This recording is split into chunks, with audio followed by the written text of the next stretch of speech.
I hope you're ready for another season of Nock On, because it is gonna be a good one. Since I'm addicted to archery, I like to enjoy a little bit of the bow hunting lifestyle each and every month.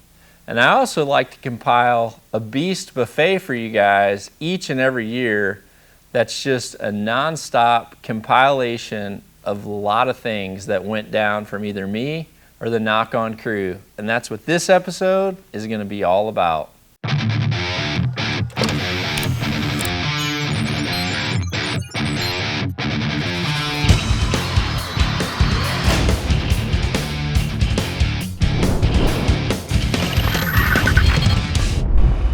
As you can tell, we're gonna start things off with an awesome fly and fish trip I made this summer thanks to my good friends at the Bone Shed in Illinois.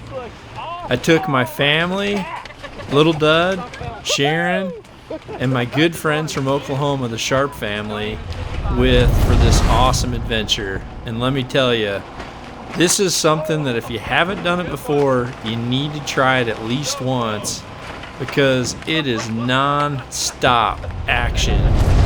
It was no surprise to me that the first one to finally make a connection was going to be Little Dud.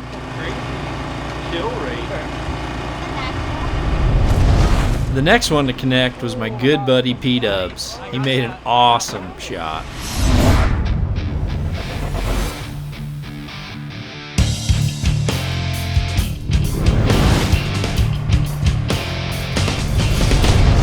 Next was none other than Shazzy Fresh, making an awesome shot on this flyer. Oh.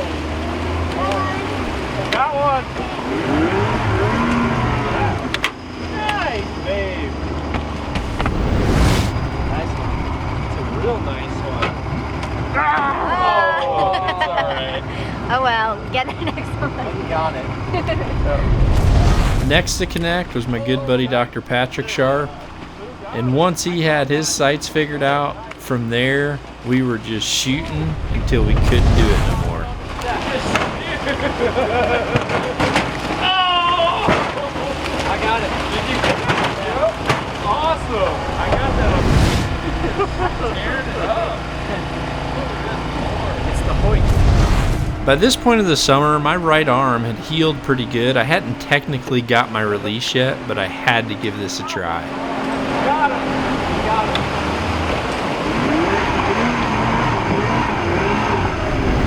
Say that.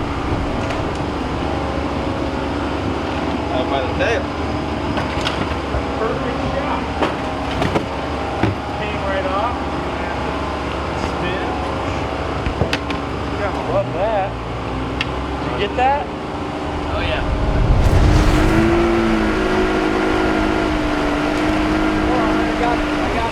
Got one! Nice! Let go of that. Okay, now go ahead.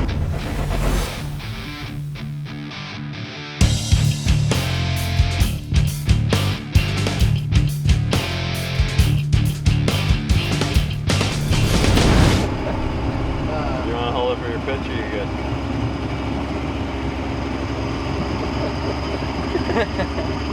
Nice. Looks awesome. That's pretty cool. Jumping in. It's so fun. It's fun. My fingers hurt. My fingers hurt, but it's totally worth it. Oh! Got one! I can't even believe I hit that thing.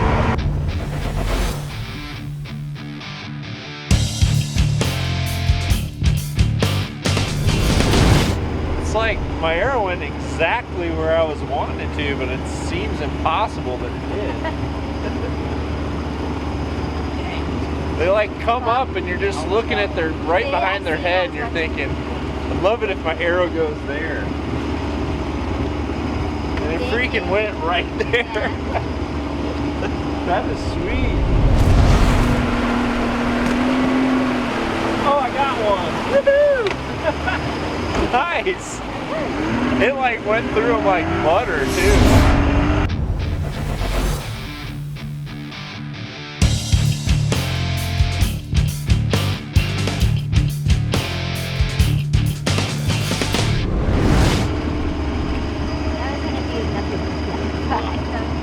Thanks.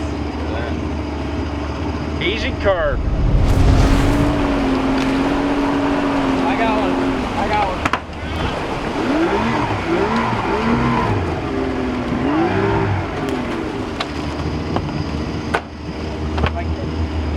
Oh. Nice, dude. I want a selfie with this. Nock On TV is brought to you by Hoyt. Get serious, get Hoyt. Under Armour, go where you don't belong. Stealth Cam, game cameras. Redneck, bail blinds. Sure-loc, hunting sights. Nocturnal, lighted knocks. Fuse, hunting accessories. And Yamaha, ATV and side-by-sides, real world tough. I'm John Dudley.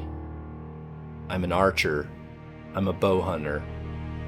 I am defiant.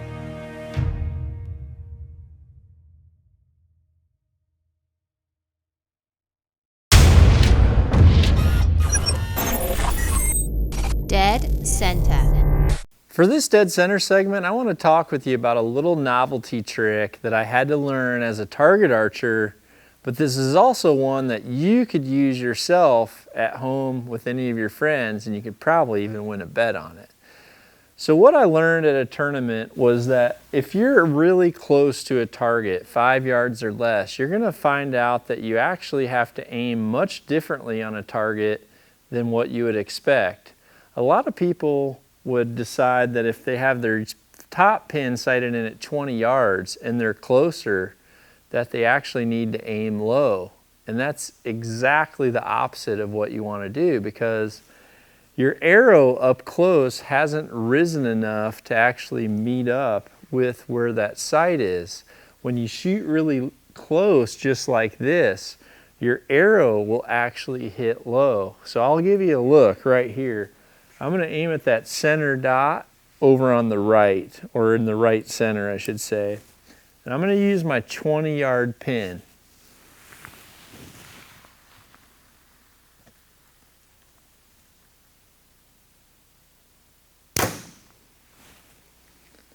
You can see with a 20-yard pin, I'm probably 5 inches low right now. So if your friends thought that they're closer and they need to aim low with their 20, you can tell they would almost be as low as that black square beneath.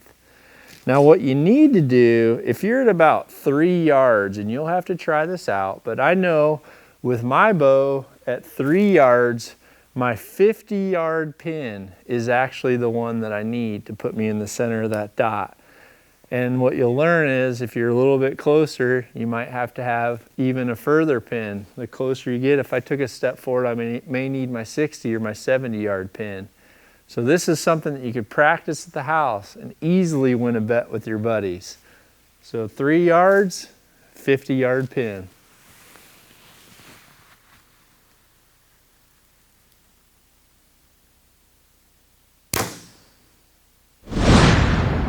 Now we're gonna head up to Calgary, and we're hunting in the bow zone with my good buddy Dean Thornton.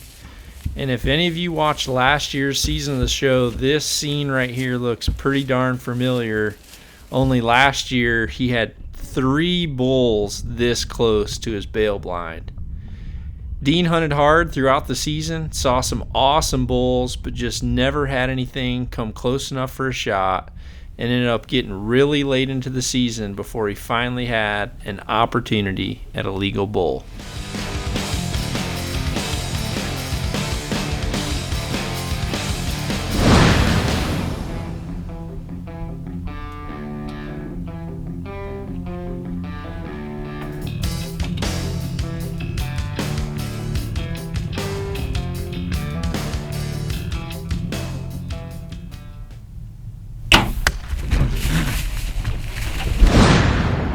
It's the 12th of November. It's been a really difficult hunting season. It's been really tough here. We've had a cougar in the area. He's been in here chasing the deer, chasing the moose. Cow and calf came in. The moose I shot last year, I've eaten all the meat, so this will be perfect. Calgary Bow Zone, Alberta, Canada. It's uncannily warm for this time of year. Usually now it's minus 20 and we have 2 feet of snow.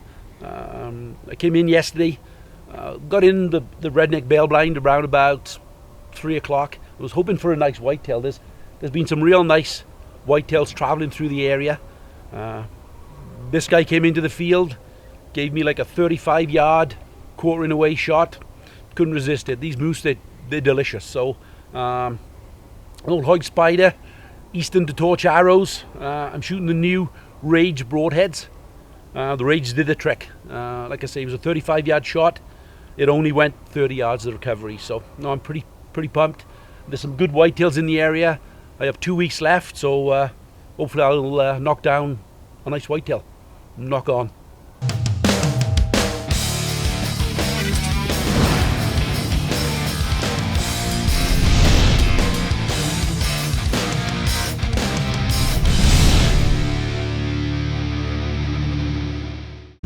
Field Recon. For this recon segment, I want to give you a couple different tips that really helped a couple different sets that I have when it comes to hunting CRP. And one of the tips is going to help you regardless of where you're hunting. The first thing is going to be when you're hunting CRP, sometimes it's intimidating because the CRP is so big, but what I look for is natural areas where either the timber around it pinches down or there's slight ridges or fingers that come into the CRP, because a lot of times you'll find that deer are going to like to cross from one over to the other and they love that CRP for cover. And this is a perfect example of that. And what I've done is I've taken a mower and I've actually mowed just one path that's going from one of the better game trails on one side over to another game trail that's on the other. And what that does is instead of them using 50 or 60 yards of the CRP, they're going to funnel down and decide to use the easy path that's in front of them, because deer are a lot like cattle. If they see an easy path, they're going to take it. So the next thing though is going to be having the ability to do what I call tree jumping. And if you look right over here, I've actually got my stand set up in this cedar tree. And this is set up perfectly for this wind direction, which is going this way. And if these animals are going to take this path right here, they're going to be 22 yards upwind of me. However, what's cool about this set is I actually have the ability to jump. And what I mean by that is over here on this side, I have another tree that's totally cleared out and ready to go in case I need to move stands. And this can be for a couple different reasons. First off, if by chance you have that time where the weather is not favorable and the wind direction is wrong for a long period of time, and you know that you need to be in this particular stand during a certain time of the year, then it gives you the ability to just move that stand quick to another tree. Right now we've had this wind for like 7 straight days, so it would be perfect for me. But if I was originally set up on that side, I would have the ability to jump. The other thing, and this can help regardless of where you're hunting, is knowing that once you start to be associated with a certain tree, if you like to hunt one spot all the time because it's really a great traffic area, I can understand that. But if deer start to bust you or come downwind of you or look at you in your tree and start to bust you there, you need to jump. Stay in that area, but just relocate slightly so that the animals come looking for you in one tree, not knowing that you're in another. This is a perfect example of paths most traveled and having my secondary option to jump. Expand your archery knowledge with Nock On podcasts. the highest level of world-class archery information available on either iTunes or at nockon.podbean.com. This past summer, I sent my Canadian brother Dusty down to Florida for his first trip down to some swamp heat to go after hogs spot and stalk with my good buddy Hoppy.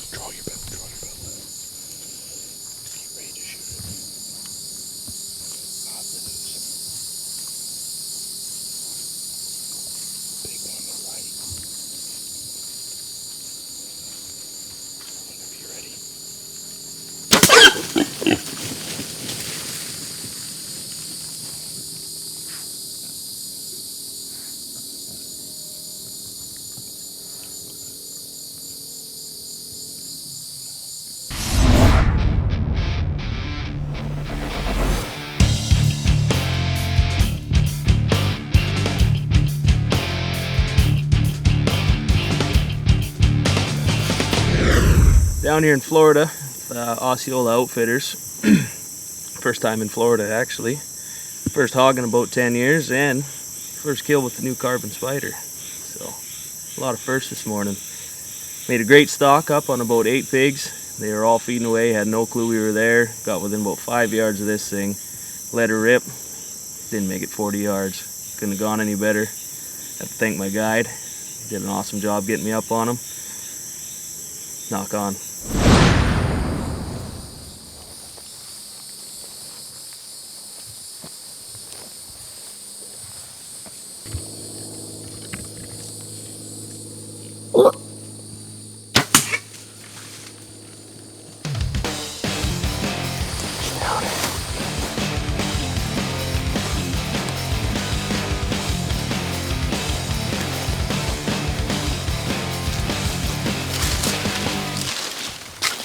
That's awesome. Way to go. Thank you, sir. Sweet. Pig number 2. Spotted these. What do you think? About 6, 7 pigs back here.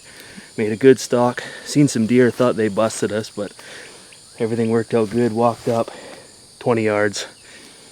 Let her rip. Didn't make it. Didn't make it 20 yards even. Awesome, awesome day. Well, here it is. Hog number 2.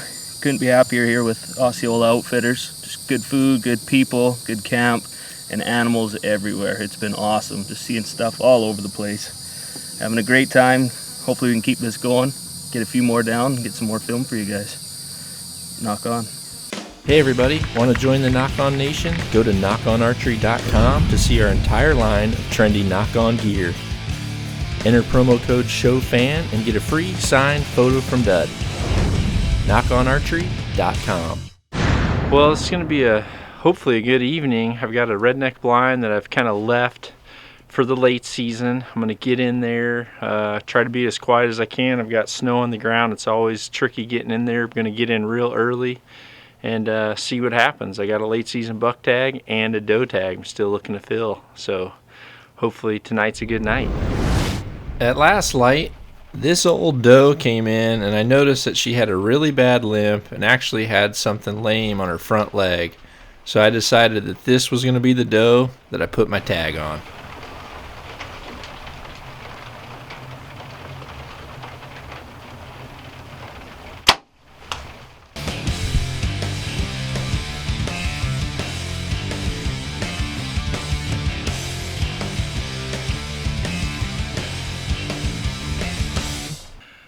Well, there's a few days left of the season here in Iowa, and I always like to try to save my bonus doe tags for later in the year, and this was a perfect doe. She was off by herself and obviously had quite a bit of a limp, and just going to be great food for the table.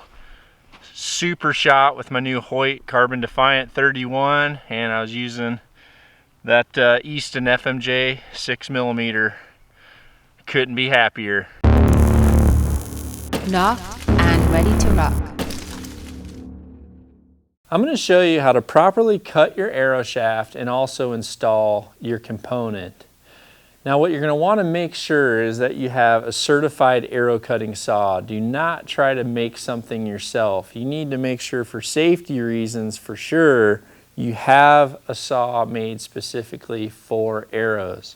From there you're going to want to adjust your fixture that holds the back end of the arrow to the length to where you're going to cut your arrow at your desired overall length. Now, if you don't know what that is, then what you'll need to do is take a full-length arrow, draw your bow back with that arrow, and have someone mark it where you want it to be cut. Now, I like to cut my arrow shafts about dead center in the riser of the bow. That way my broadhead is at least over or in front of my hand. I don't ever like to have a broadhead behind my hand, so I don't like to cut my arrow much shorter than the center of the bow riser. Now, once you have your saw set to the proper length, from there you're going to want to make sure you always wear safety glasses. And when the saw is on, you're going to want to make sure that you push the back end of your nock against the back of that fixture so that you're not having any play as you cut. And you'll want to rotate this arrow shaft evenly so that you have a perfectly symmetrical cut until you get all the way through that arrow shaft.